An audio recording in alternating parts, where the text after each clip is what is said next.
settings here. Okay. Okay. This is just blocking the view. Okay. Hi everyone, I'm Mark Baker, and I'm going to be teaching this course together with Dan Rabinowitz, and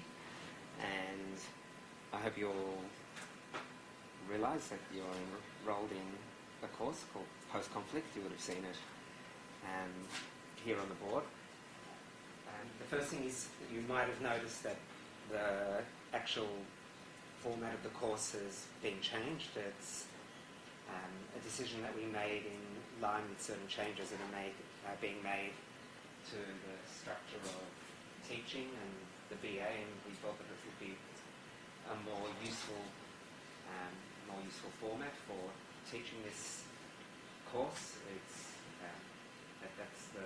that's the official line. The unofficial line is that over the years' time of teaching, and I've been teaching for a long time. When I first started teaching, we used to use blackboards and get chalk all over us, and so we had to wipe the chalk off. And then one day I walked into the classroom, and the blackboards had disappeared, and it was whiteboards with markers that used to stay in your hands. And the hardest part about that was having to learn to move from the blackboards used to go like this, and then the whiteboards would go like that. And then one year I walked in, and the wall was blank, and I didn't know what that meant. And then I realised that there was this expectation that we would use computers, and it was when no one knew how to use PowerPoint, and I like scribbling on the board. And as you can see, there is one here actually, but see, I didn't bring a marker, but I would much prefer to give a lecture scribbling on the board and not using any of this high technology. But today we'll manage with it. Now that I know that there's a board, we might change that next week. And so started doing the PowerPoint lecture thing, which I found quite restrictive. There was actually a stage when we used to use what was it called? Where you put the transparent sheets of paper, the overhead projector. Yeah, that was the earliest stage. And then I started getting involved. And then we did the PowerPoints, and then all of a sudden this new order came from above saying that we had to tape all lectures. And at first it was voluntary, we didn't have to do it, but over time, due to reasons of equity, we're compelled to tape all lectures, so in case students can't turn up. And what I discovered was that no matter how interesting or uninteresting the course was, that the numbers would diminish until you ended up sometimes talking to two people and wondered what you were doing there, and then realised that students were just downloading it and listening to it on their iPods and later iPhones, and that it felt that lecturers were becoming a bit superfluous, and yet students were coming to tutes but not to lectures. And so one of the reasons we're doing this is that we want to combine the tutes and the lectures, and it's a win-win situation, because I think it might get you here if we blend it, and it also means that you're committing to one block of time, and that increases the chances of you balancing your university lives with all the other things that seem to be preventing students from coming to lectures. But maybe lecturers should take all the blame for it, because just standing here and talking can be boring, and it's our fault, and we shouldn't have any gripes against students. But I found a temporary solution for this, which satisfied me, and the course grew out of these experiences. So I figured, well, how do you imprison a student in a room? And I can't just lock the door, because I'll get arrested if I do that and accused of all sorts of things. So I flipped. Now we talk about the languages now, flipped classrooms and flipped clay. See, I've locked them out. Hello. You're welcome. It's post-conflict. So, no?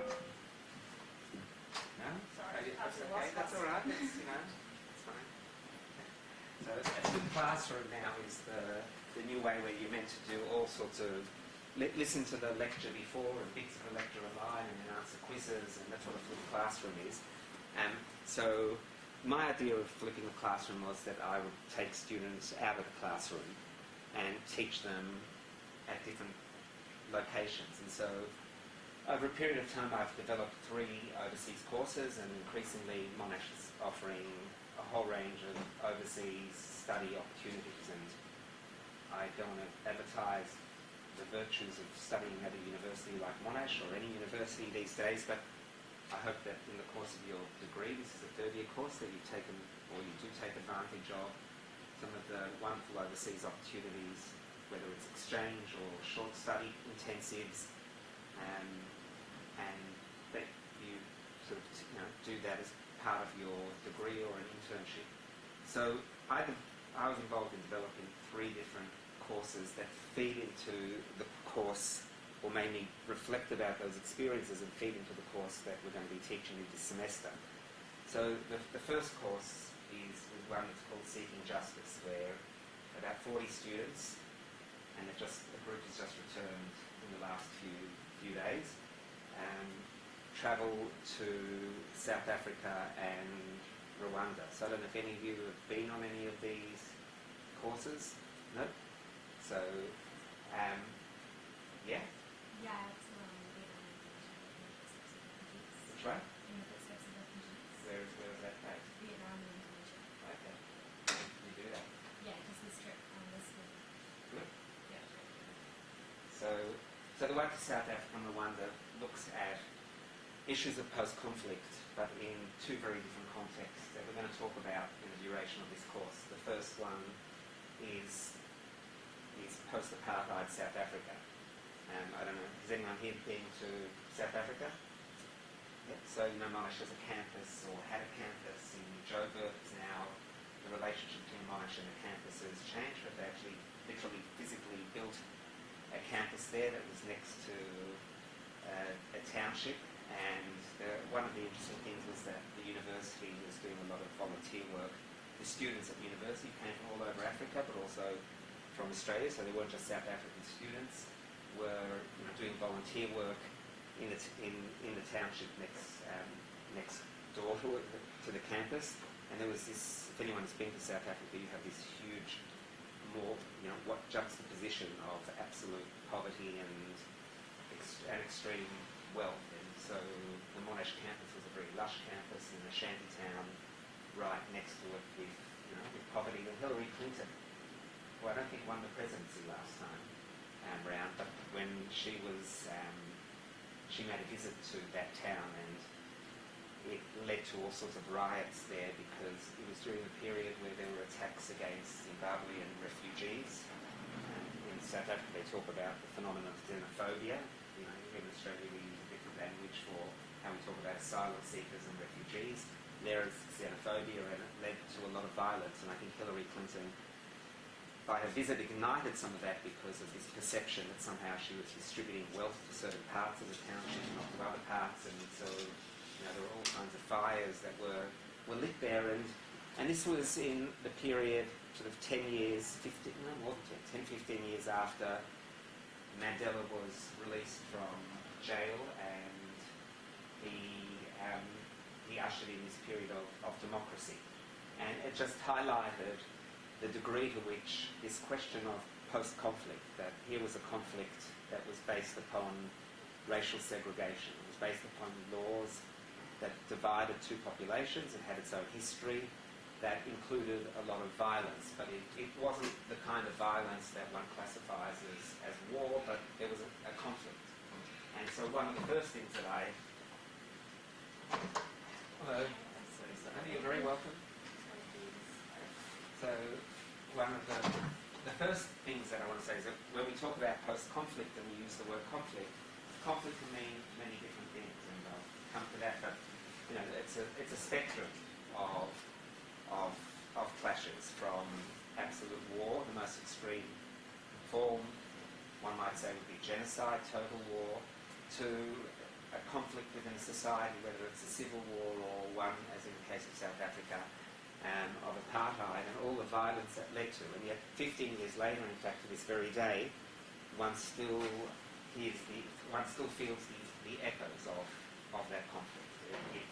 On the one hand, it is, apartheid has ended in South Africa. On the other hand, there are still major issues of and this is going to be the buzzword of the whole course, because this is really what the course is about, transitional justice. So if you, by the end of this course, we're going to get inside the meaning of that notion of transitional justice and just how loaded it is. And one of the claims that I hope that we're going to sort of come to understand in this course is that these big words and notions, these abstractions, only make sense when you apply them to the specificity of each case, because the nature of and the needs of transitional justice in the context of South Africa was very different from other contexts. And so when one talks now about elections in South Africa and the role of the African National Congress, the ANC, the role of Zuma, and all of that is still what I would call, democracy was introduced in 1994. I think that was the year. So we're well after that. Yet we're still, in some ways, living in the context of South Africa in a post-conflict situation, because people will claim that the issues in South Africa haven't been resolved. And it raises a question that we're going to be looking at 1 week in this course. When does a conflict end? We think of conflict as guns and war and weapons, and the cessation of violence means the end of a conflict. But one of the questions, perhaps we'll talk about this we'll allow you to talk about in the second half, because we're going to come to it and do a whole lecture on it, is Australia a post-conflict society? And I think that's a really interesting thing to think about with Australia Day. What does Australia Day mean? Are we still living, sort of 200 plus years after white settlement, in a situation that while there isn't violence in Australia, there's lots of forms of violence in Australia, gang warfare and domestic violence, but on a larger political sense, while there isn't violence in Australia, have we grappled with issues of transitional justice? And has transitional justice, whatever that means, in all its loaded meanings, has that taken place in the context of Australia? And that's one question we're going to be doing a whole week, looking at Australia and asking that question.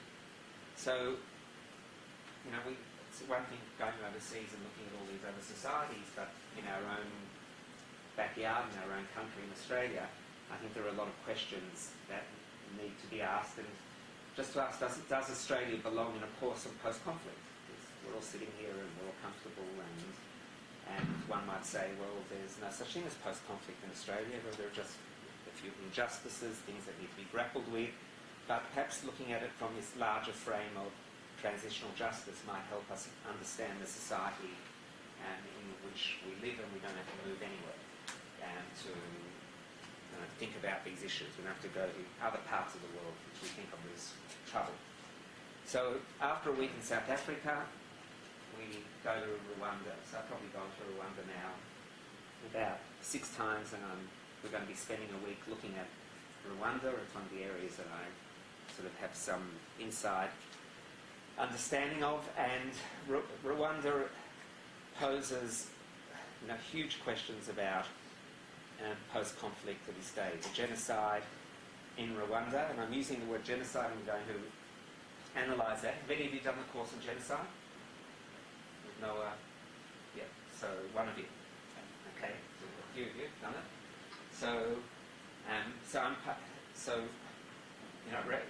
When the Rwandan genocide took place in 1994, the American State Department refused to, and the UN refused to use the word genocide to apply to a situation in which, in a short period of time, 3 months, you had probably the most intense killing spree in history, where close to 1 million people, no one knows the exact numbers, and that's one of the questions of post-conflict, namely what happens to victims, what happens to the dead, what do you do with them?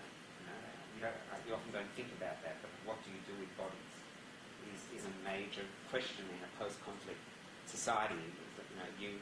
Some of you might have seen there are movies where you get this huge landscape of just piles of bodies, and it's I've seen it in films on the killing fields in Cambodia, which has that image of a pile of bodies. There's an image at the end of the Polish film on the Holocaust. It's Korczak, and you see the streets of Warsaw, and it's just filled with bodies. So what do you do with it? How does a society live literally in the presence of those bodies? And that becomes a major question in Rwanda. And Rwanda poses huge issues of post-conflict. And the core issue in Rwanda that we're going to be looking at in, I think, 2 weeks' time is because the killing was done by neighbours, so not by an external occupying army, but literally by your next door neighbour, by people you grew up with, by people who belong to what was classified as a different tribe, but the language of tribe is a kind of Western imposition on a very complex social structure in Rwanda. But one morning you wake up and there is the machetes are out and there is a killing spree in which millions are killed and millions are displaced. And what do you do the day after? And that's the post-conflict question. But the real question is not just the day after, and the question still lingers 20 years later. And Rwanda, while it will claim that it has dealt with its genocide issue and it's closed the books on many of the cases of perpetrators and on the questions of the genocide, and is moving on to become the new Singapore of Africa, a hub of IT, I would still think from that to ignore a place like Rwanda as a post-conflict society 20 years later is to open up or to make possible the recurrence of the genocide that took place then, because it's so much is bubbling under the surface. And it poses very different questions to what is bubbling under the surface in terms of resentments in South Africa. So that's one context that one could look at, and where I've taken overseas students, and it kind of works because the students are overseas, and unless they're going to run away, you've got them captive and they turn up the tubes and to all the bus tours, or else they're going to be left behind somewhere, and it's happened, but generally it doesn't. So the second course that I've developed, which is the one that's in my own area of research, is on the Holocaust, and we're going to be looking at that in the context of this course as well. So I don't know if any of you have done the course that Daniela teaches on the Holocaust. So yeah, one or two of you. So every second year, alternating with the Rwanda South Africa course, I've been taking a course called Final Journey, in which we go from Prato through to different routes each time, but Berlin, in the past year I didn't go on that one. There was, we went to Amsterdam, because Amsterdam has its own interesting Holocaust story, and obviously everyone knows the iconic Anne Frank house there, and we go through Berlin, Prague, Poland, and one year we went to Lithuania.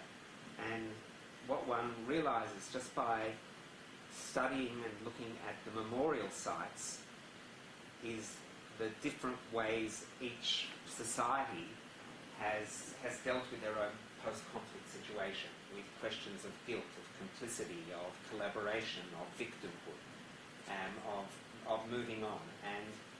And the question of the Holocaust is sort of situated within the wider question of the Second World War, which frames so much of the world in which we live. Some of the borders that we're fighting over are a result of the aftermath of the Second World War, the wars with Russia and Crimea, and Ukraine. These are often products, and the after tremors of borders that were drawn after the Second World War. And so, while there are a lot of questions in relation to how long can the memory of an event define a society, there's no doubt that the Holocaust in many ways continues to raise questions and to lie at the core of the national identity of many societies in Europe. So when Angela Merkel takes in more Syrian refugees than any other European society, she will publicly say that she is doing it because of the memory of what happened and Germany's role in what happened during the Holocaust. And so these references to the past are also, have to do with issues of reconciliation and a form of transitional justice which plays itself out in interesting ways, because Europe with Brexit is still is still a question. What is Europe and what are the countries that make up Europe? Because many of those countries were only reborn as independent countries that broke up and fragmented in the wake of the Second World War. So they were part of different geographic structures. And we're going to come to that and look at those issues. But going to Europe and taking this Holocaust course also got me thinking about what is post-conflict in that context of Europe. So we'll look at that. And the third course, which I've attempted to take every other year, but I've only succeeded in taking it twice. And we're going to spend some time looking at it in its own specificity and also in the broader context, is a course called War and Peace, and it looks specifically at the Israel-Palestine question. And it's an interesting one because if anyone opens the newspapers only this week, it's once again being ignited around an area known as the Temple Mount. There have been, people ignore it because it's constantly, on fire in that region. But there are questions. The fundamental question that I would want to explore there is whether or not one can talk about post-conflict or transitional justice as a mechanism to help bring about reconciliation in the midst of a conflict. So I want to look at that particular conflict and ask whether or not the tools that are applied to think about post-conflict societies, issues about refugees, displacement, peace building, state building, can be applied to a region that is still embroiled in a conflict that people often call the most intractable conflict in the world. And that will extend into looking at the broader Middle East question. So what's happened since the Arab Spring, and particularly I think we're going to explore Syria, because Syria is an example that is still in the midst of a civil war with hundreds of thousands killed and an entire society that is displaced. And I think one of the things that I'd hope that you will get out of the readings in this course, the discussion and the lectures, this course is to think about what your individual responsibility is in a world where the images get beamed to us directly through CNN. I often ask the question that could the Holocaust have happened if we would have had CNN, if the images of Auschwitz would have been broadcast on television? I always would have imagined that it would be impossible to commit mass atrocity with television cameras. And there were photographs and images that were taken and smuggled out, and there's a whole story around that we'll come to. But I think that history is proving that one can see images of mass atrocity on our television screens, and at the same time the atrocities continue to happen. And the question is, it's like it's like that overwhelming question, like why, how, the sort of thing you sometimes wake up at night thinking, how is this possible that we're living in this world and we're all outraged and we all feel a kind of responsibility and indignation about the death of hundreds of thousands of people, and yet it still happens. And people go into this with goodwill. And some of the courses that I taught, I used to go with a colleague from Monash, a friend who has now gone on to New York, and he's the head of an organisation attached to the UN called the Global Centre for Responsibility to Protect, R2P. So someone's smiling, I don't know why. You know Simon Adams, or you've done it? He's elected the Chief Secretary. Oh, did? Right.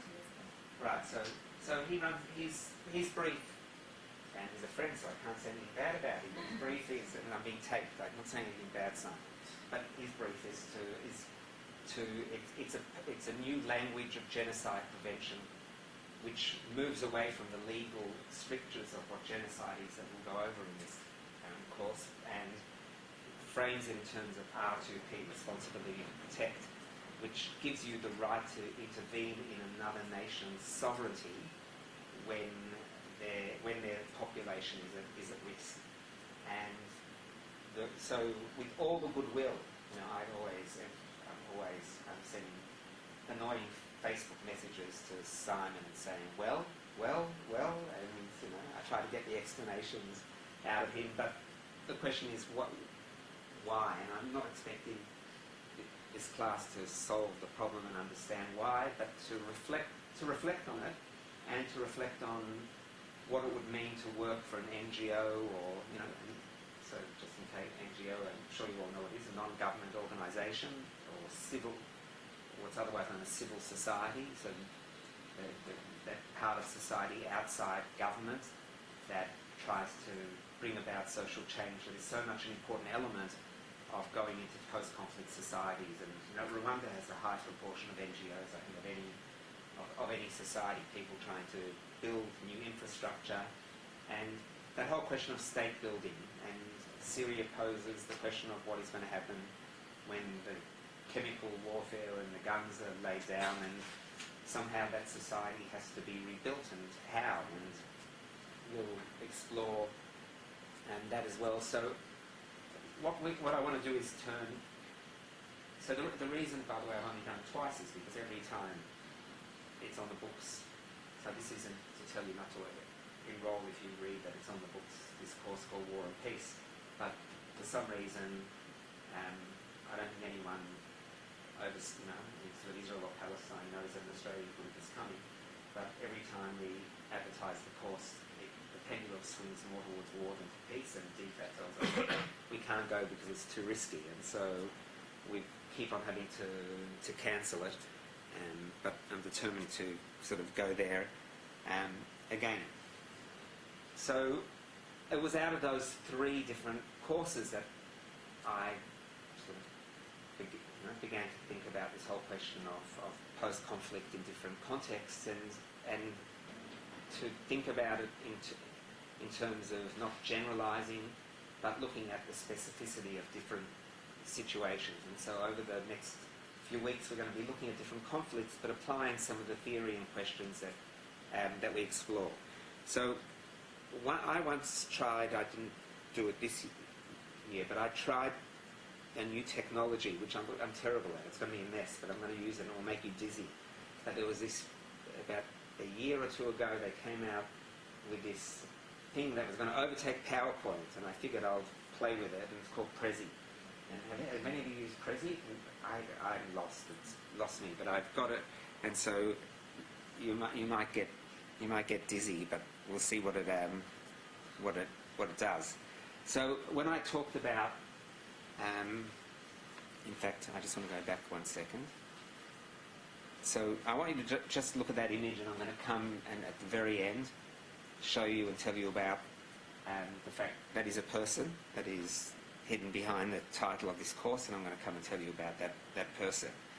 So when we talk about conflict and war, there are different kinds of there are different kinds of conflict, and some people, in Enlightenment theory, there were philosophers, I think it was Hobbes, who just talked about the natural state of human interaction being one of conflict, and that the reason we have law is in order to mediate conflict, because the minute you have two autonomous individuals negotiating a social contract, they're bringing their own rights and their own differences together, and so that conflict, in a way, according to some philosophers, is the natural state of being, and that the existence of legal institutions in itself is a way of mediating conflict. So that's on one extreme. So you could think of just society, general society, being a mediation of conflict between human rights. But when we talk about sort of violent conflict and war, we've got a whole spectrum of total war, and that's often, and total war is the language that is used particularly to describe the First World War, the Second World War, in which the wars embrace not just an internal conflict within a country or between two countries, but an entire region, and in which the consequences are devastating.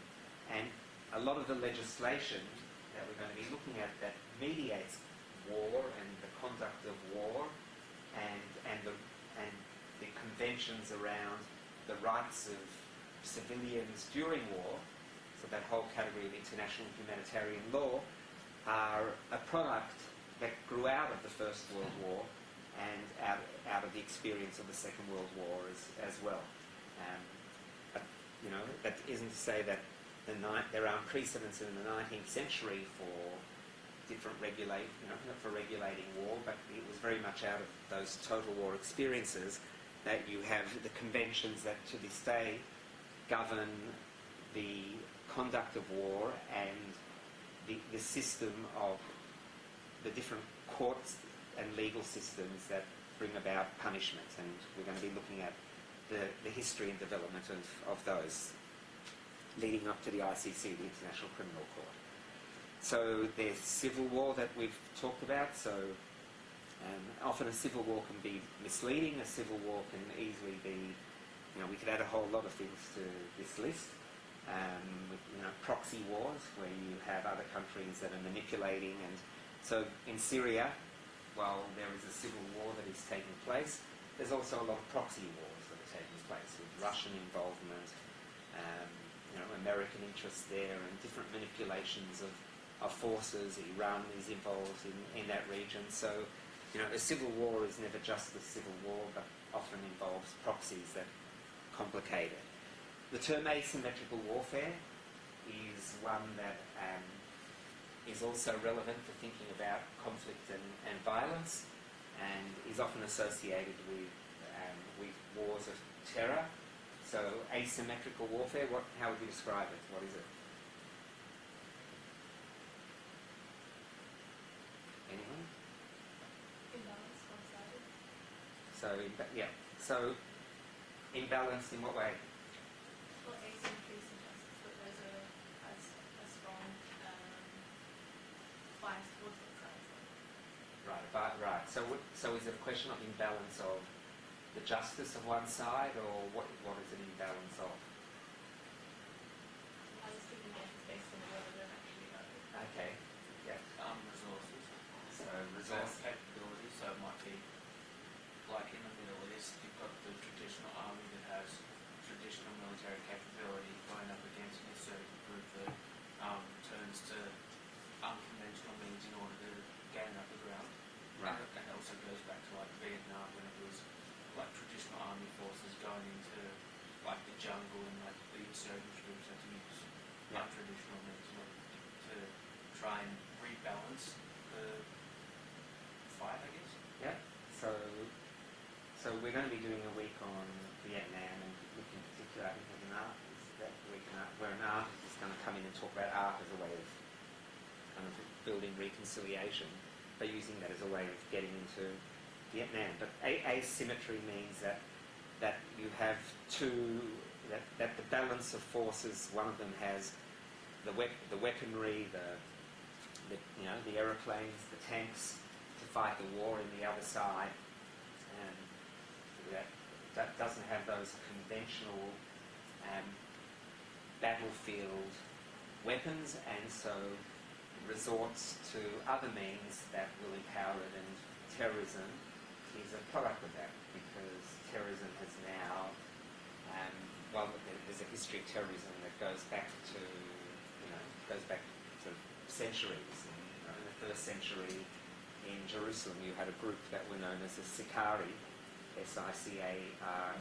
They were also known as the Zealots, and they would go into, in the age before there was no television 2,000 years ago, so they would get their publicity by going to marketplaces and hide daggers under their coats and create public spectacles. And the public spectacle amplified the power of what they did and instilled terror and fear. And so terrorism is a tactic that by the 19th century there was developed into an actual form of warfare. There was a catechism, like booklets written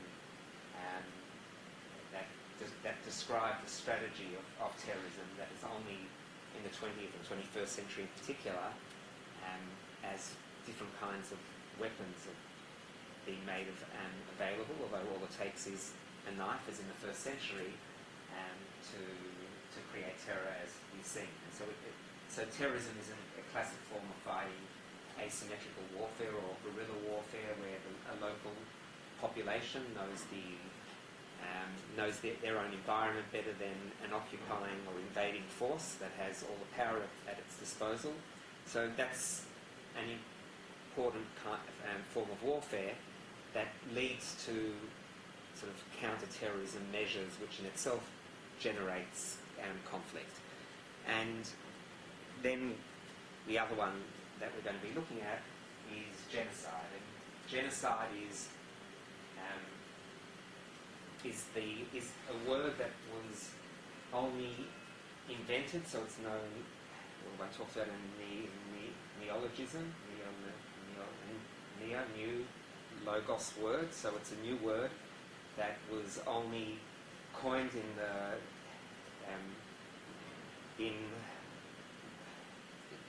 during the Second World War, during the Holocaust, by someone. Anyone know who developed the word?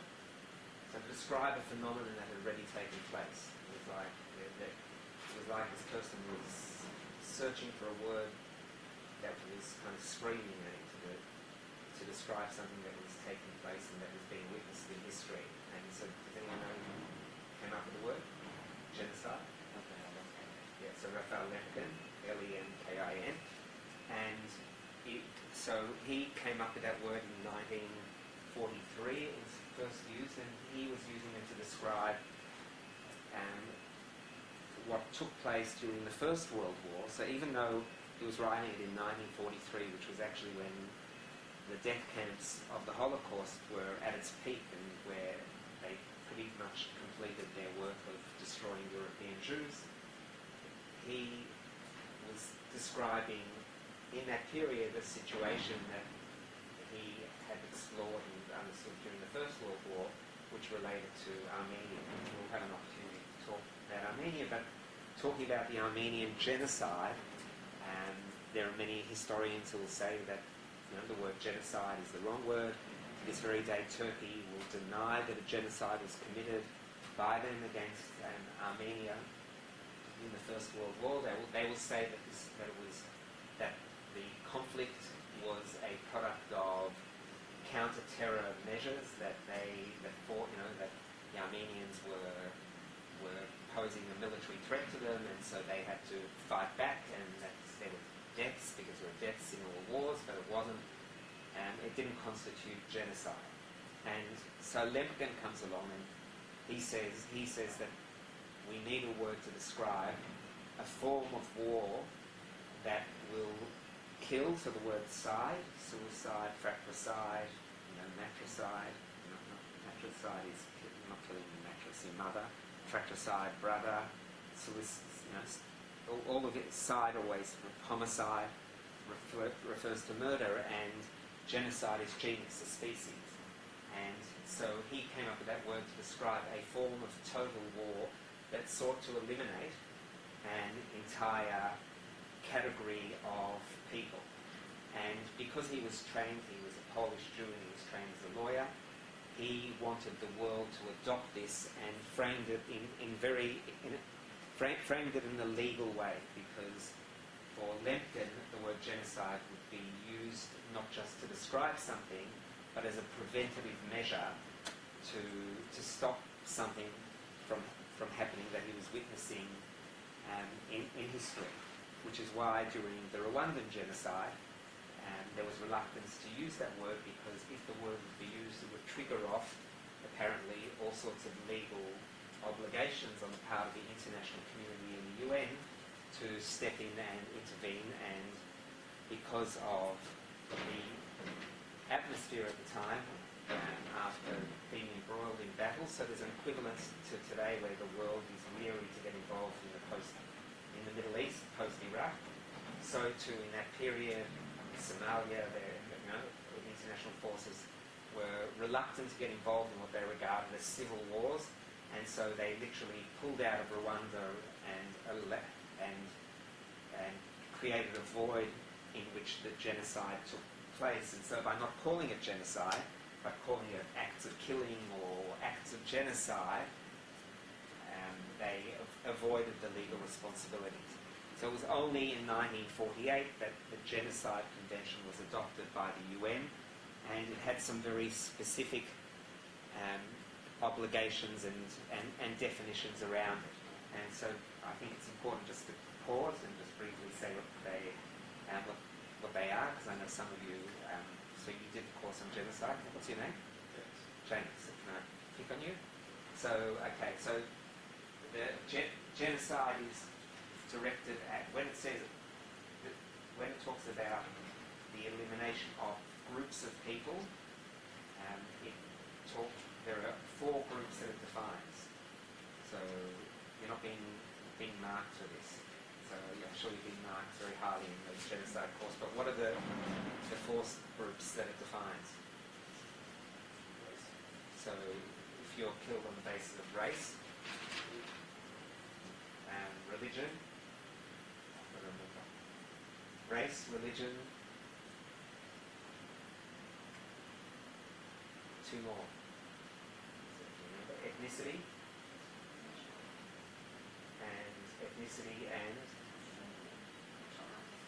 and nationality.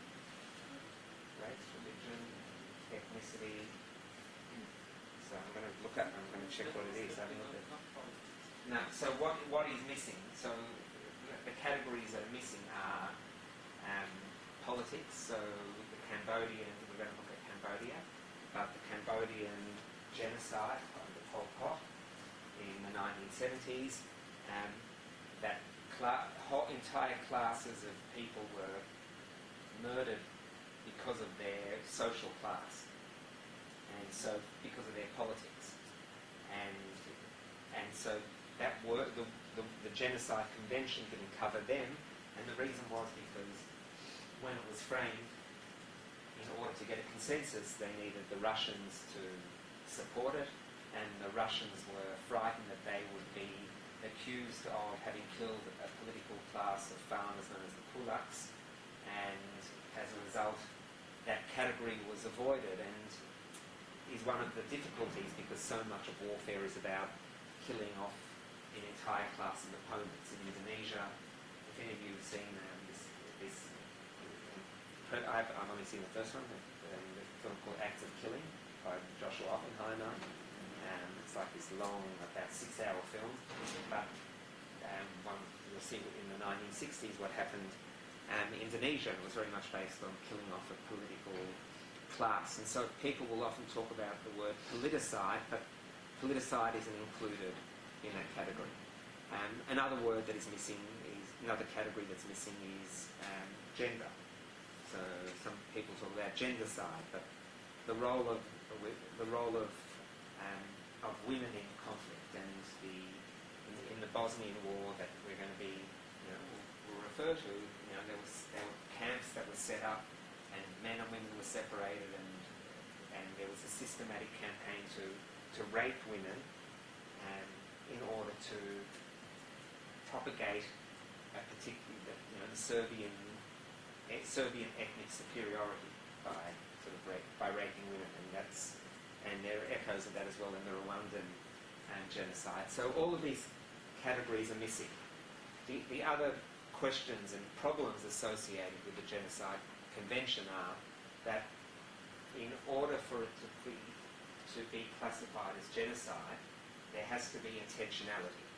In other words, you can't sort of say, you can't say, whoops, I just killed 1 million people.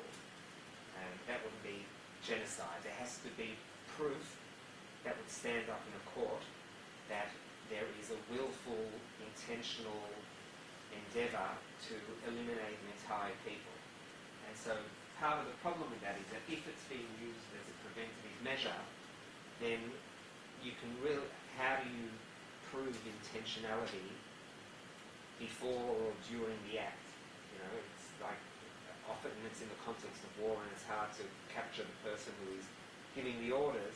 And so there's an inbuilt catch-22 or paradox in the intention of the Genocide Convention to be preventative when it's so stringent in allowing, so stringent in defining it in such a way that killing can take place and there's no basis for intervention because one can't prove intentionality. So to give a classic example, one of the big debates around the Holocaust is when did Hitler give the order for the final solution? Where is the piece of paper? And at what point was the decision made? And that's an historical debate that belongs in, of course, in the Holocaust, but I'll refer to it next week because it does raise the question of culpability. But in the wars in the Sudan, that was also a question. In Bosnia, the defence argued that the massacres in Srebrenica were part of a counter-terrorism operation and that there was no intentionality to kill. And often along with that comes this attempt to minimise the numbers of people who were killed. And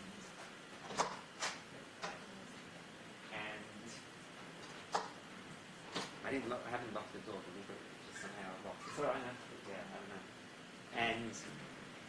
And so that's another one of the problems, this question of intentionality. And the other issue around the Genocide Convention is, what does it mean to kill an entire people? Does it mean that you have to kill every single person? If that's the case, then how can it work how can the Genocide Convention work in a preventative way if proof of genocide is the murder of every single person that belongs to a particular group? So do you just sort of sit there and wait until the very last person is murdered, and then you say, it's genocide, now I'm going to go in and stop it, which obviously it's too late. And the Genocide Convention talks, and it was Lemkin's intention to talk about the genocide in a much broader way as a systematic campaign to not necessarily just murder a population, but to deprive a group of people of the means through which they could flourish and preserve their own culture. And so when one talks in the Australian context about whether or not a genocide took place, there's a debate amongst Australian historians as to whether the stolen generation phenomenon constitutes genocide, because it raises all sorts of things. It raises questions of intentionality, according to the convention. What was the intention? Was it welfare, or was it to dilute the race? And does the dilution of a race, through blood, notions of blood and racial hierarchies, without necessarily murdering, constitute genocide? And if it does, then what does it mean to use the word genocide alongside acts of violence where millions of people were killed? And so there are all sorts of questions around genocide in terms of conflict, but they're terms that we need to look at. So the course is called post-conflict justice, memory, reconciliation. And so we're going to be looking at and unpacking words like memory. And one talks now about there being, cultural historians talk about there being a memory boom. So an example of that would be Anzac Day. There was a period when the Anzac Day memorial would attract very few people, but now, there's a course here at Monash where one goes to Gallipoli, but current generations seem to be much more interested in the memory of these past events and the way they formed cultural identity and national identity. And so post-conflict situations often become the myths and the stories and the narratives by which we define our own identity. And so we're going to be looking at memory and also the phenomenon of what has been termed post-memory, so post-memory is the memory that is carried on by a generation that didn't experience the event, so that wasn't traumatized by the event, weren't the soldiers in the trenches, yet have internalized that memory as part of their own identity, and often feel that they have experienced that event, not necessarily or only in a traumatic way, but feel somehow that when they go back to Gallipoli, or when people will go back to the destroyed villages from where their parents or grandparents came from, that they are going home, that they're going to a place that is familiar, even though they weren't born there. So this idea of post-memory becomes part of the issue of what it means to revisit a place and to remember. And as part of this question of memory, like how do you remember an event? Because when you talk about post-conflict, it's after the event and it's got to do with how you recall it and how you remember it. Testimony becomes a very important element in it.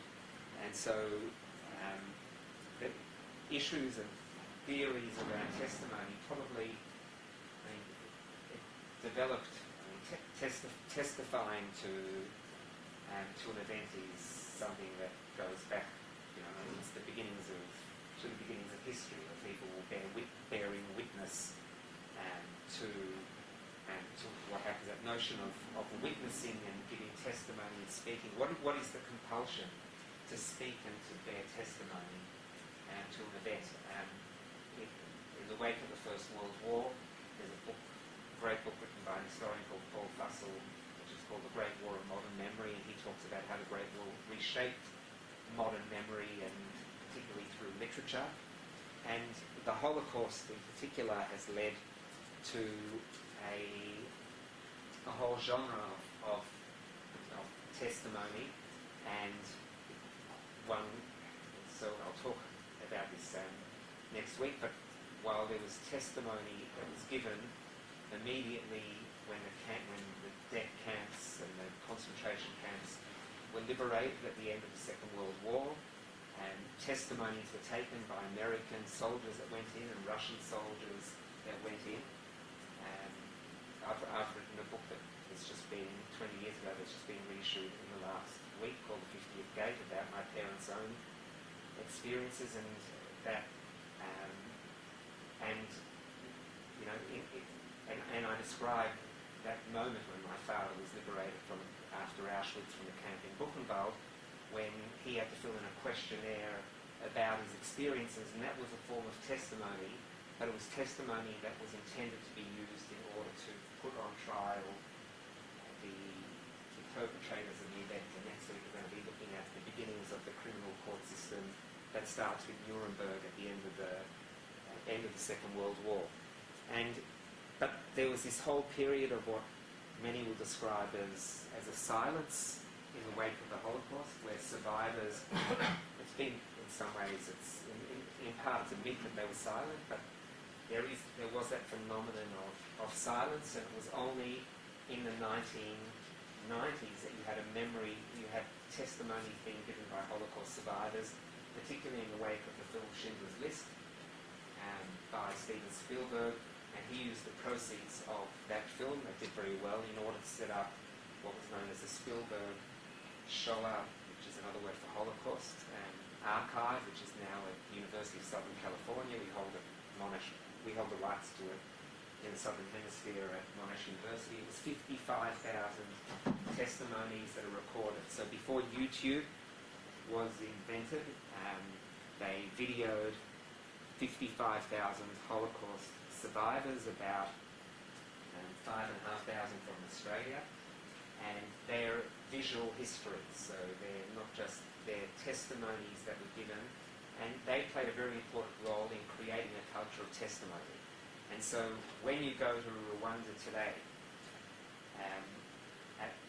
Rwanda has adopted many of the techniques of the Holocaust testimony and testimonial culture, but the difference is that with the Holocaust it took 50 years for survivors to speak, and in Rwanda it was this culture of remembrance was being, I don't want to use the word imposed, it's too strong a word, but was shaping testimonial and memorial culture in Rwanda for its own specific political purposes, using a model from a very different social context in order to extract testimonies, and particularly the testimonies in Rwanda that we're going to talk about were the testimonies that were given at local genocide trials, which I've attended. They've closed them now. They were known as the Gacaca trials. Gacaca means an acacia tree. They were on the hilltops of villages where the villagers came together, and a tribunal was set up of judges from the village, and people gave testimony and said, you killed my son, you killed my family, you raped my sister. And that became part of the culture of testimony there. And so that's another form of something that we need to look at. And by narratives, I'm using that to mean that there are many narratives of what happened during the war. You know, it's not just the, it's not just the good guys and the bad guys, but there are many narratives of the role of different groups during the war, and every case study that we will look at, one will see that there are so many different perspectives on what's happening. Just to give an example now, there is a conflagration that's happening on what's known as the Temple Mount in Jerusalem, probably the hottest point in the world. It is hot there in summer, but it's one of the political hotspots because it carries with it so many biblical archetypal memories. In Jewish memory, it's the place of where Isaac was sacrificed, where the foundation rock of the world, and where the first and the second temples were built. You've got in Islamic thought the presence of the Al-Aqsa Mosque, and the simple one act of violence there, and then the establishment of metal detector entry points in order to, like an airport, in order to check people as they go in, can literally lead to sort of riots of thousands of people and reprisals and murders. And right now there's an attempt to sort of lower the flames of what happened. But there are very different narratives on the meaning of those iron detector walls and on what happened there. And whatever one thinks is the right or the wrong of it, if one wants to understand at least what's at stake, one needs to listen and hear the different narratives, and then one can form one's own judgment. But one of the questions in thinking about oneself is, if one wants to think of oneself as a peace builder, which comes along with post-conflict, and one might not want to see oneself in that way, then it's important to be able to at least know what the narratives are and know what needs to be mediated and what's at stake. And then different, we've used words like memory and narratives, but memorials are a very important part of how conflicts are remembered. And to this day, memorials are playing a very important part and remind us the extent to which we sometimes do live in a post-conflict society. So here in Australia, just to give an example, and it's following suit from what's happening in America and in South Africa, but in Australia there was a debate about what to do with some of the buildings at Melbourne University, which has a longer history than Monash University, and where the buildings were named the chemistry building or the physics building were named after great scientists who also practiced eugenics, which was racial science, where they experimented on indigenous populations or adopted the theories of European racism. And the question that was being asked is, what do you do with those buildings? If those buildings not only cause offence, but they're reminiscent of a period of conflict, and 200 years later we're still arguing about it, that is an illustration of the extent to which suppressed and buried within our own peaceful, tranquil society are all sorts of unresolved conflicts that require a form of reconciliation. In South Africa, in the universities in Witwatersrand, in Joburg, there were statues that were being, you can see it on YouTube, they were being pulled down of Cecil Rhodes, who was a colonialist, and yet the university had this great statue of him, and the statue was being pulled down because of what he remembered. And in American campuses, they're often the place in which these debates around memorials are taking place. And particularly in Europe, there are lots of, I don't talk about this and give a lecture on this whole thing on memorials, but lots of memorials that are contested because of the way they represent the past. So before we have a break, and just one more, museums. Museums are another repository of memory, and there's often debate around museums. And Winnipeg is a museum of human rights that has just been established. In Washington, the Holocaust Museum, there was a big debate around why the Holocaust Museum and not a museum for Native Americans, why in this street and not in that street. There's a Holocaust Museum in Poland that is recently been established on the grounds of the Warsaw Ghetto, and it was being contested in Milan, in the train station where Jews were deported from. There's this incredible museum that hasn't fully been opened because it isn't officially yet recognised by the government, but it's one of the main train stations, and the museum is underneath the railway lines, and so you experience the museum as the trains go above, and it just rumbles through your body, and so you feel it in the most sensory way.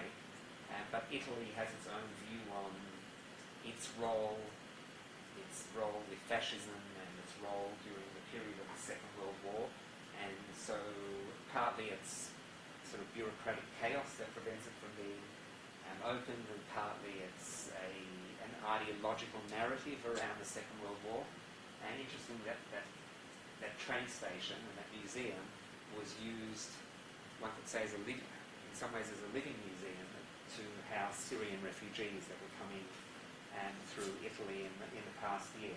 And so museums also play an important role in post-conflict society. So I think what we'll do is just have a break, and then we'll just talk a bit more and then open it up for some discussion. So just 5 minutes.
Okay, so I just want to do a bit more and then just have a bit of a discussion. So one of the other issues that I said that we're going to look at is the question of survivors. And survivors, it raises a lot of issues in terms of trauma. So when one goes to any conflict situation, Rwanda is an example. Rwanda is to this day still to this day experiences collective trauma. It requires clinics to help people deal with the trauma of surviving, and many of the associated issues have to do with sexual violence, and so we're going to look at how there have actually been conventions under the sort of under human rights law that look at issues of sexual violence in war. There are issues with survivors of conflict, of refugees, of internal displacement, and that's something that has become a global issue. We're living in a period of global displacement, and that's part of post-conflict as well. The question of asylum seekers in Australia, most of the people seeking asylum are escaping war zones, and particularly wars that have had the involvement of many Western countries like Australia, and so one can't avoid talking about that very contemporary issue of refugees in relation to post-conflict societies, because they're a byproduct of it. And along with survivors, there's the question of who is a victim. The victim are the survivors, the victims are the dead. But you'll see that in almost every conflict situation, there are competing claims of victimhood. So a classic example that I'll come back to is in Rwanda, during the 3-month genocide spree, the group that was primarily being murdered, and does anyone know who the categories were? Yeah, who was the group? Sorry? Yeah, the Tutsi. So the media wasn't there, they weren't allowed there, they had withdrawn their cameras, and it was only in the immediate cessation of warfare, which ended the genocide, that the media took an interest, and it was at that point that the perpetrator group, who were the Hutu, went on a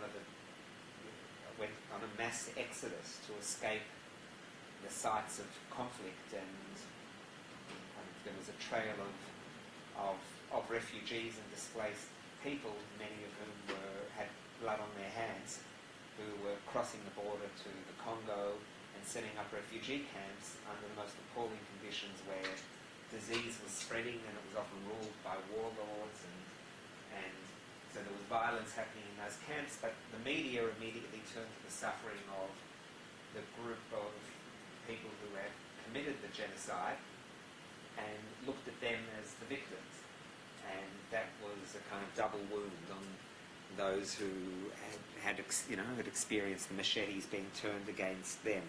So this whole question of who is a victim in the case of the Holocaust, it's interesting just to think about that, because as I said, I've written a book about this. My father was in Auschwitz, and he has a number on his forearm, and so he was clearly part of the official narrative of the Holocaust, and was a Holocaust survivor and known as a Holocaust survivor. My mother came from the town that is today in the Ukraine, and she was hidden by a Polish family and for 2 years, and she never spoke about it. It was only when I wrote this book 20 years ago that I learnt this story, because it was during this period of silence when most survivors didn't speak about their experiences, and yet here I was teaching initially courses on the Holocaust, and I could have spoken about all of these famous testimonies, Elie Wiesel, Primo Levi, Anne Frank, and yet I didn't know my parents' own story. So there's a kind of clear sublimation of or repression of what wasn't being spoken about at home, and yet what was in the public realm. And so my mother spent 2 years in hiding as a young child, literally in a hole in blackness, and as a young girl, and she survived that way. And she came from a village where almost half the population was Jewish, and she was the only child to survive, and the rest of her friends were all sent to a death camp. And she, for decades, was never classified as a Holocaust survivor because she didn't fit the narrative of what the Holocaust was at that time, which was death camps, concentration camps, this collective experience. And it only later was there a broader understanding of what it meant to be a victim and to live with trauma. So it's the question of who is a victim. It's also, in post-conflict situations, one of the first things one has to do is identify bodies. And that's often a gruesome task in the context of war. And most sort of cultures have this need to identify and claim the body of their loved ones if they're a survivor. And in the case of the Holocaust, most of the victims were turned to ash, and there was no possibility. And so memorial sites, which are very contested, and we'll talk about that, sites like Auschwitz, and the placement of crosses or buildings or plaques is something that is highly contentious, and sometimes you get court cases resulting from it. Because there was no possibility of identifying individual victims. In the case of Rwanda, I remember the first time I went there, there's no film industry.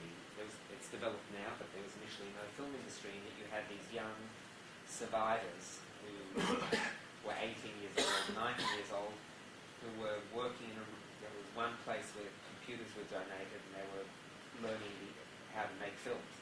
And I remember watching one of them make a film of his family's bodies being disinterred from the ground, and the family literally sort of washing the skulls of their family and brushing their teeth, which were the only remnants. And culturally, that purification of the body and giving the body an appropriate burial became a really important thing. And one of the first groups to go in after the genocide in Rwanda were the forensic teams, to actually identify the bodies. So that becomes an important thing. And linked to that is this whole thing of victim identities, and how cultures can claim these victim identities, and the politicisation of victim identities in post-conflict societies, which is a huge topic that we're going to look at in specific situation. And then the whole thing of sites of memory, right?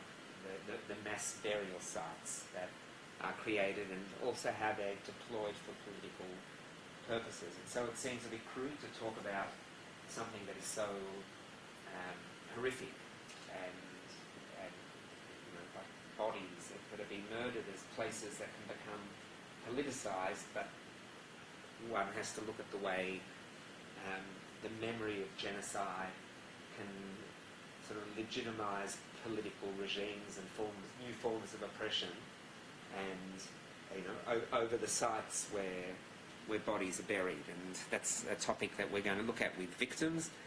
And then it's the whole question of bystanders, which is really a term that developed after the Holocaust. This whole thing of who is a bystander, the questions of betrayal, how neighbours can betray, questions of altruism, like those who will risk their own lives to save others, or those who will,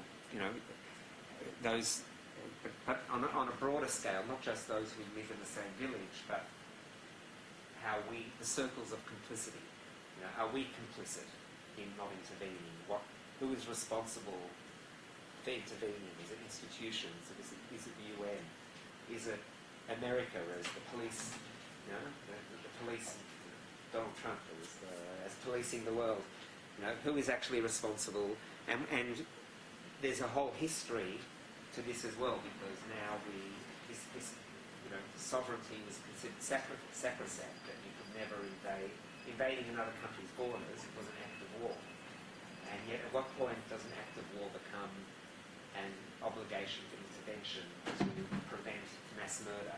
And so there's a history to allowing and demanding intervention of sovereign borders, and the question of responsibility to intervene and of responsibility to protect. So then there's the issue of perpetrators. So who is a perpetrator? And we're going to focus on that in next week's lecture, when we sort of talk about Nuremberg and the legal systems that developed from that. But it's a question in this course: who is the perpetrator? Is the perpetrator the one who fires the gun? Is the perpetrator the one who gives the order? Is it the president, the presidential figure in charge of it? Is it the foot soldier? Is it the person who lives sort of a mile or a kilometre away from a death camp and does nothing? So what defines a perpetrator, and who, and what system of justice should be applied in order to ensure that those who are perpetrators can't repeat their crimes and stand as examples that will prevent other groups from committing those crimes. So I just want to come to this. So this is where I want to just briefly talk about this question of justice and what one of the main foci of the course is about, and what transitional justice usually refers to. So the term transitional justice, it has lots of meanings and definitions, but as the words say, it's what does justice mean? So what's justice? So in the context of a society where 1 million people have been killed, what is justice? I don't know the answer to this, so your guess is as good as mine. What do you think about when you think of justice? Accountability. So accountability? Yeah. And what's accountability? How do you do that? Identifying those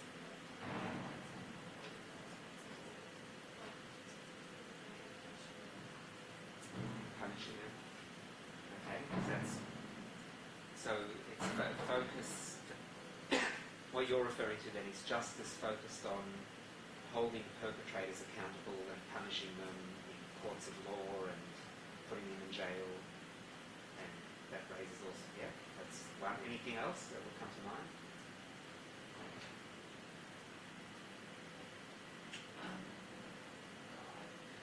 God. Go on. What are you thinking?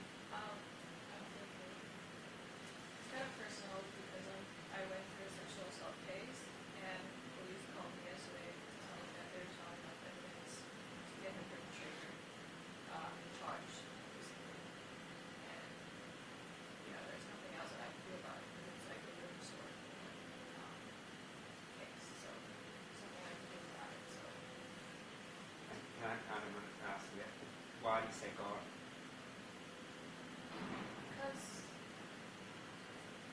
Because I know that the justice system is pretty screwed up in a lot of ways, and I feel like it fails survivors, it fails all people. And I guess I find comfort in thinking or like believing that God is going to have the final say. Yeah, it's in my situation. Okay.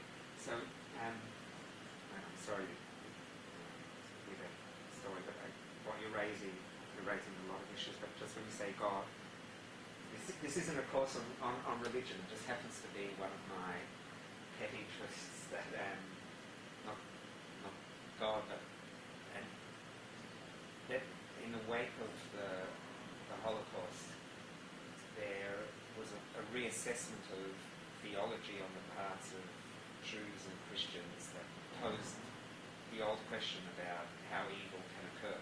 And so without presupposing any notion here of whether one believes in God or not, and whether there is a God or not, there is a phenomenon in the context of most post-conflict societies where religion plays an extremely important role.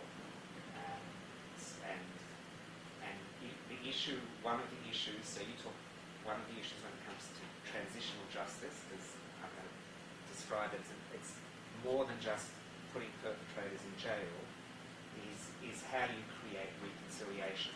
And to create reconciliation, is how do you rebuild and move forward?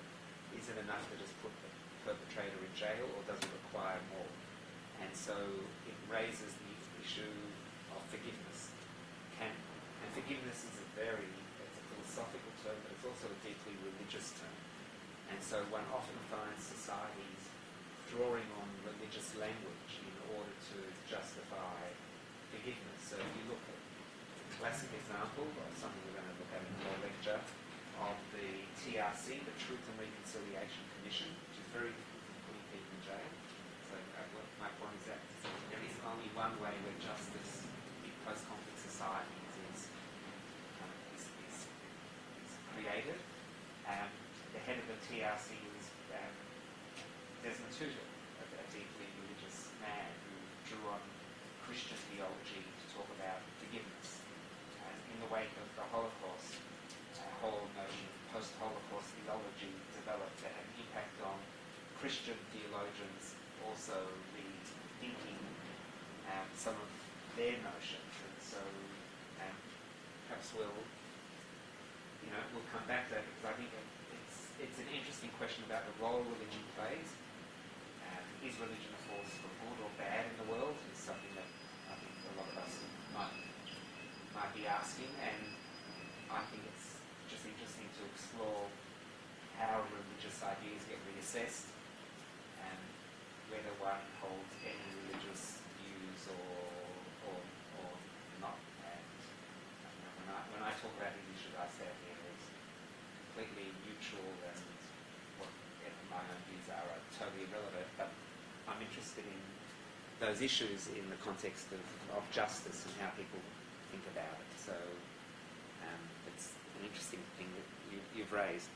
So transitional justice, like the word says, is justice that is applied in situations where there is a transition from a state of war with the aspiration to build a state of peace. And it's how you balance the demands of justice with the demands of peace. Because putting people in jail is one form of justice. The question is that what is the goal? And you've named some of the goals. It's to provide an example. It's also an instinctive thing to want to not let people, raise the question of impunity, not letting people get away with crimes that they've committed. Questions. But if on a large scale the aim is to prevent further murder and cycles of murder, how do you balance the demands of justice with those of peace? And so transitional justice sort of explores all of these things. So on the one hand, you've got perpetrators, survivors, sort of making their claims on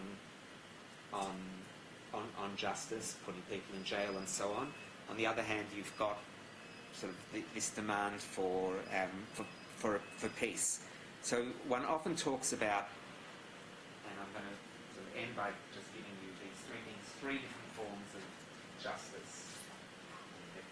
There's more, and we're going to go into it in depth, but I just want to raise the three different forms that we're going to be looking at and applying to different situations. The first is retributive justice. So that comes from the word retribution, and it means punishment.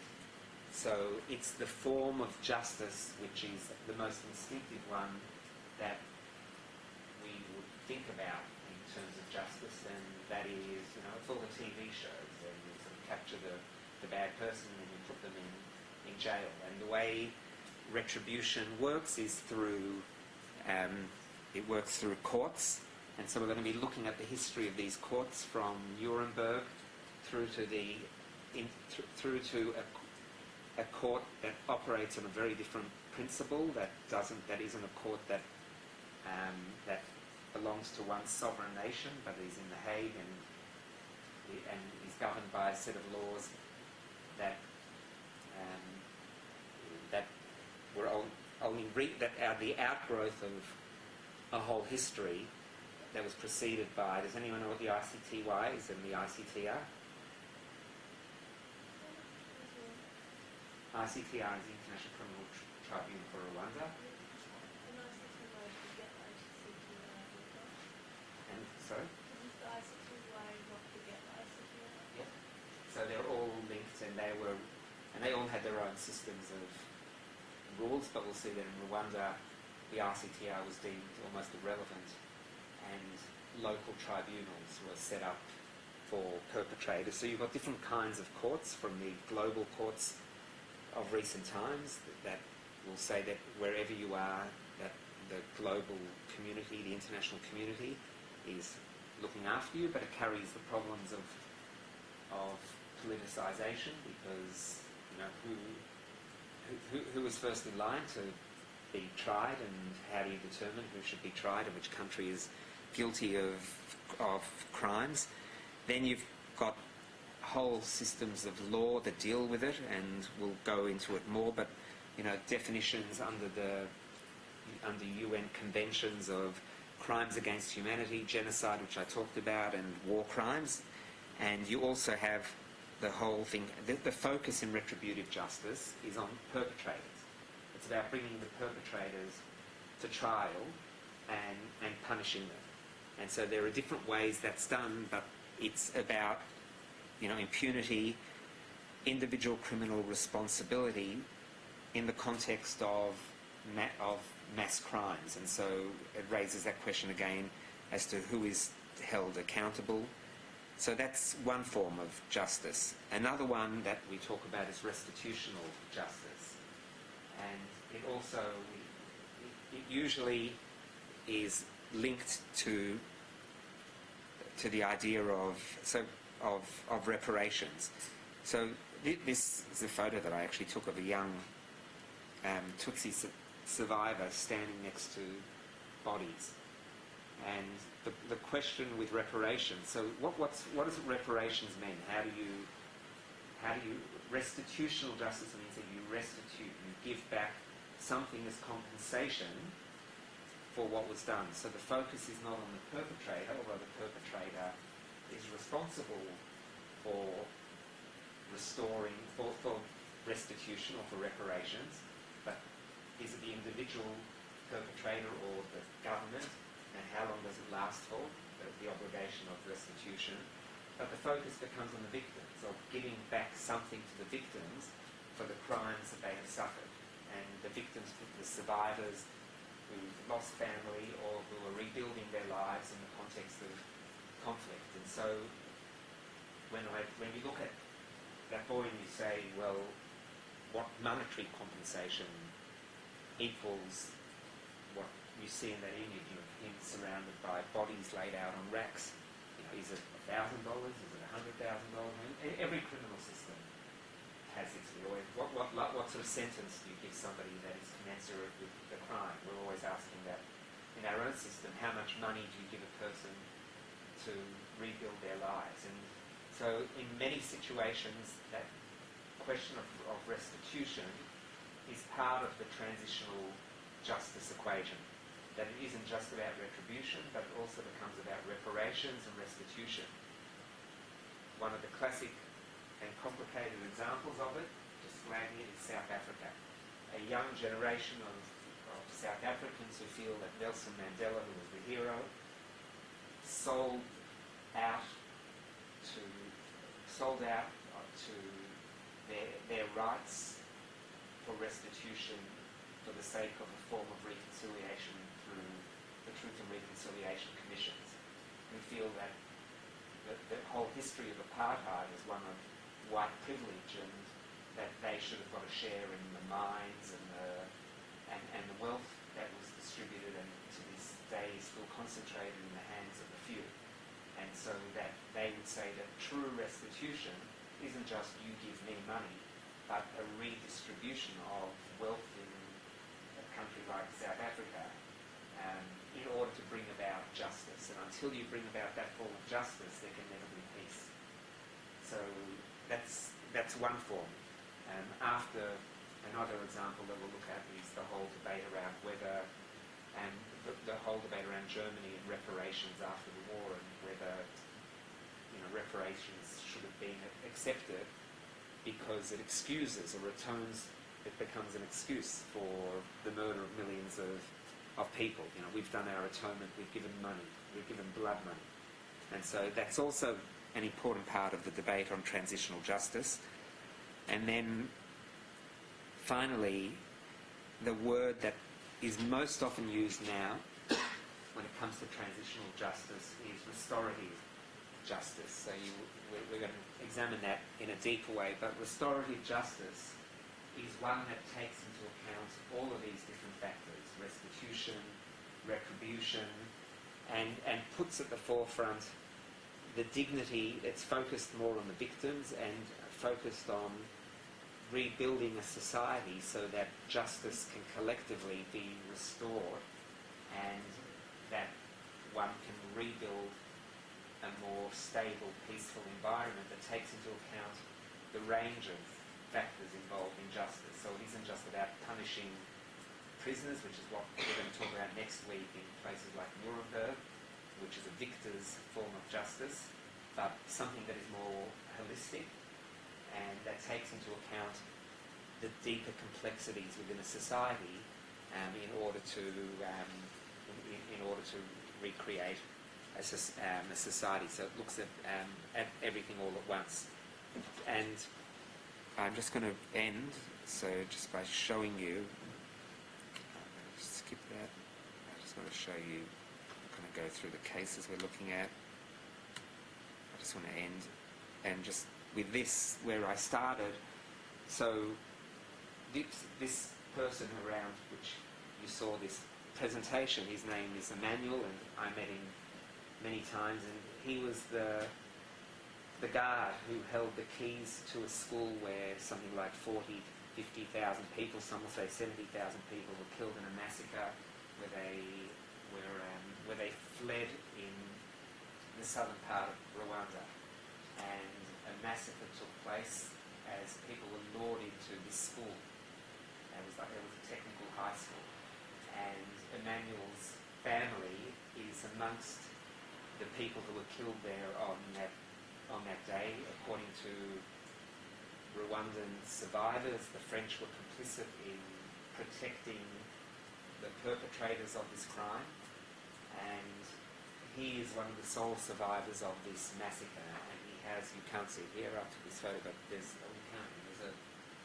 got a bullet hole on the side of his head there, because there were also guns and grenades that we used, and so it's not just his memory, and I think of his head with the hole in it and all the memories that he contains, but that place has also become a memorial site, and it's a memorial site where the bodies have been limed and laid out on racks and serve as a reminder against the genocide. So tourist groups will go there, or this one's off the beaten track, and it's one of the most horrific sights, going to this place where you see the skeletons of people and can distinguish men from women by their skeletal parts, by necklaces that still remain around the neck of a woman, or a woman still embracing a child, or a skeleton with its mouth still open in his final gasp of agony. And he's the doorkeeper to this that takes people from room to room. And I would go to Rwanda every year, like with students, and he would be there sort of just waiting and taking people around, and he didn't speak English. He gave testimony that has since been translated. And over time, I witnessed the narrative, the official narrative around this museum change. And so that's what I mean when you can have a site of bodies which just evokes horror, and yet I was witness to the politicization of the narrative around this memorial site. And only about 2 years ago, when I went there, I sort of waited for Emmanuel and learned that he had died a natural death. So he's no longer there, and it's now a museum and has a very different atmosphere. So we're going to talk about all these things in the future. I think we might. So just something about assessment with you, Dan. Do you want to just say something about that?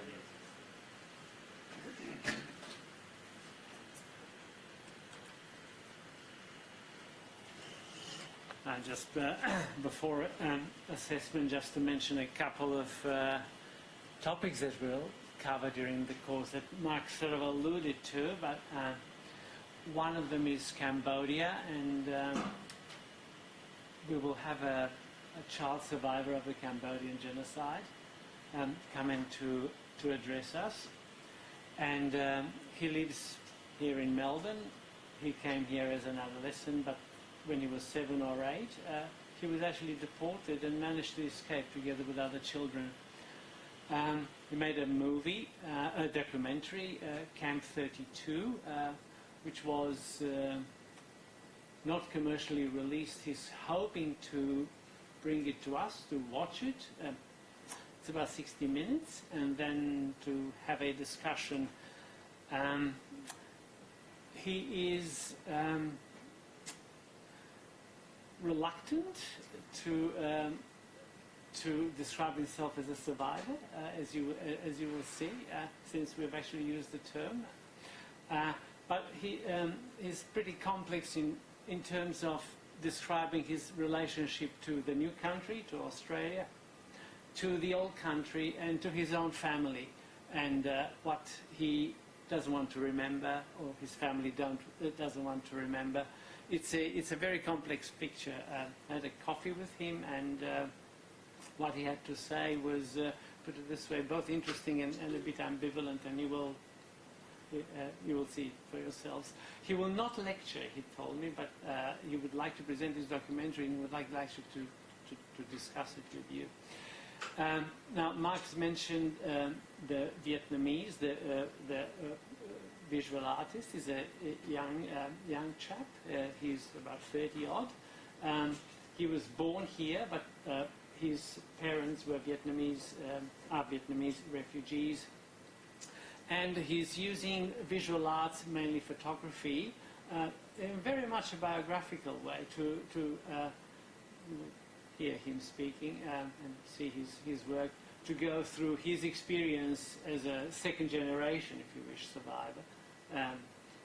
If this is the correct term. And he has an exhibition at the moment. If you're interested, at the substation in Newport. It's still open until the very end of this month, where his exhibits are present. But most interestingly, he has an enormous collection of photographs of the Vietnam War that he's purchased on eBay. For him, it's a matter of how the war is represented, but he goes beyond that in his visual art. He goes into nowadays, and also he deals with the issue of sexual violence and gender representation. Quite interesting, I hope. The other issue we'll be looking at is decolonization, and what does it mean for the metropolis to lose an empire, or specifically we'll be looking at the case of France and Algeria. And that's quite a little bit special, because in the case of France and Algeria, Algeria in the north of Africa, France across the Mediterranean, France and Algeria are a bit different, because Algeria was not only a colony. At some point it became France. So France took over Algeria and considered it France. And then when it came to the War of Independence, which finished 65 years ago, it was such a big rupture, such a big trauma, that to this day it hasn't been properly dealt with in more ways than one. So we'll be dealing specifically with this case study of decolonization. Now, in terms of nuts and bolts of assessment and a little bit of bureaucracy. Now, as Mark said, this is the lecture tutorial format. You're expected to turn up. From next week, we will have to have a piece of paper, 2 or 3 pieces of paper as you walk in, sign your name, so you know we are actually present. There's an attendance requirement of 75%, 3/4 of the lectures. In terms of the assessment, there's an essay due on the 25th of August, 1,000 words. We will give you the topics, or the topic next week, so you will have a bit of time to prepare. It's a short essay, and then the big essay, which is 2,500 words, is due at the end of September, the 29th, if I'm correct. Now that is, from a choice of essay topics. Your 3rd year, you would be familiar with that. And we will give you the essay topics along the way. And the final week, either in lecture time or around lecture time, we will have the exam, which is a sit-down exam, which is based on course material. It's actually a revision. This is the sort of the assessment structure.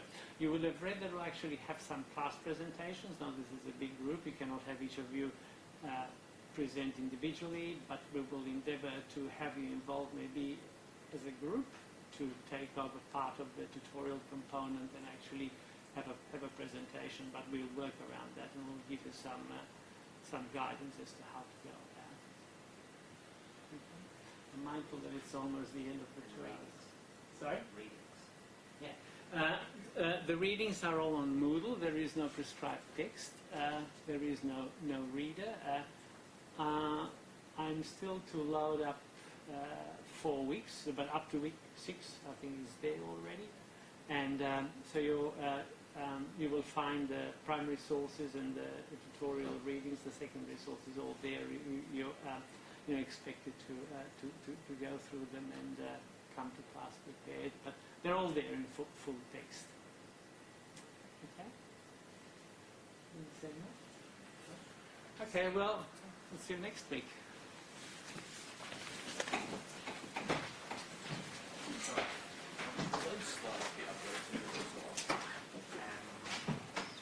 Yeah, I should try to. Yeah. Thank you. Yeah.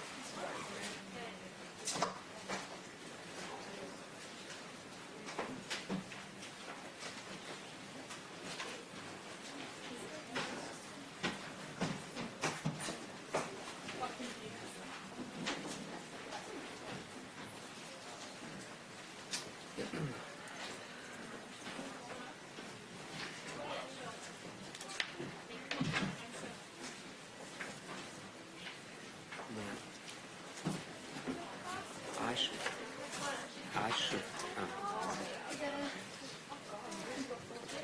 Yeah, I'm actually trying to answer this like if I died. Because I usually Tomorrow, have a don't huge rush break, on that. and I can't have a huge break. Yeah.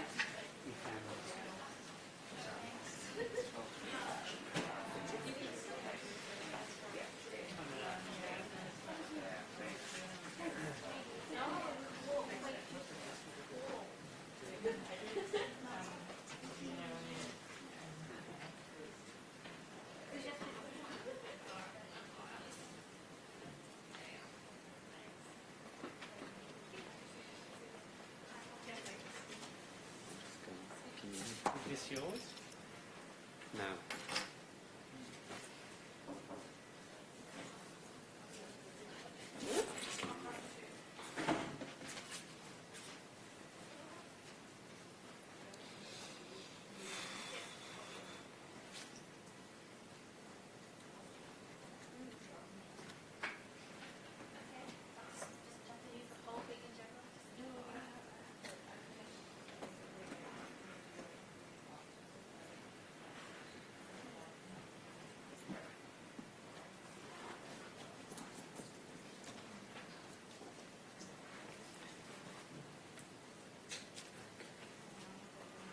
everything.